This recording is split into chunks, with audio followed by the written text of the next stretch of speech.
এই যে যারা বলে যে বিয়ে করেছি মা বাপের মায়ের খেদমত করবার জন্য, মা বাপের খেদমত করার জন্য বিয়ে করেছি, কোন কোন পুরুষ এরকম বলে, রাজশাহীতে বলে এরকম। এই কথাটি আদৌ ঠিক নয়। আপনার বউর কোনো ঠেকা পড়ে নাই আপনার মা বাপের খেদমত করার। তার জন্য আপনার মা বাপের খেদমত করা আপনার বউয়ের জন্য ফরজ নয়, ওয়াজিব নয়, দায়িত্ব। তিনি করবেন, এটা তার দায়িত্ব, কিন্তু আল্লাহ তাকে বাধ্য করে নাই। আপনার মা বাপের খেদমত করা পুরা ফরজ দায়িত্ব আপনার নিজের।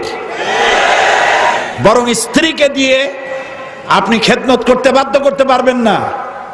আপনি তাকে অনুরোধ করবেন, সে খেদমত করবে, এটা দায়িত্ব, করেও থাকে আমাদের দেশে, কিন্তু আপনি ওই কথা বলবেন না। বরং স্ত্রীকে এমন একটা ঘর দিবেন যে ঘরে স্ত্রীর পারমিশন ছাড়া অন্য কেউ ঢুকতে পারবে না, এবং প্রয়োজনে সামর্থ্য অনুযায়ী স্ত্রীকে কাজের লোক দিবেন, একটা কাজের মেয়ে যে কাজ করে তাকে সাহায্য করবে, এটাও দেওয়া আপনার দায়িত্ব। ইসলাম এভাবে ন্যায্য অধিকার দিয়েছে। নবী করিম সাল্লাল্লাহু আলাইহি ওয়াসাল্লাম রাষ্ট্রীয় কার্যক্রম সমাপন করে বেলা শেষে ঘরে প্রবেশ করেছেন। ঘরের মধ্যে খাবার নাই। হযরত আয়েশা বলেন রাদিয়াল্লাহু তাআলা আনহা, আমি ঘরে নাই কিছু, রান্নবো কি? যা ছিল কুড়ায় কাছায়া একত্রিত করে রান্না করতেছি, দেরি হয়ে গেছে।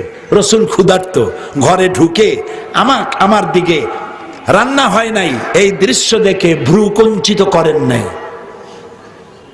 মুখ মলিন করেন নাই, চোখ মোটা করেন নাই, আমাকে ধমক দেননি, বরং আমার কাছে বসে আমার রান্নার কাজে আল্লাহ রসুল বিশ্ব নবী আমাকে রান্নার কাজে সহযোগিতা করেছেন।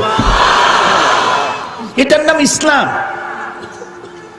চিরকাল আপনার বউ আপনার জামা কাপড় সাফ করবে আর আপনি একদিনও বউ শাড়িটা ধুয়ে দেবেন না, এটা হয় না।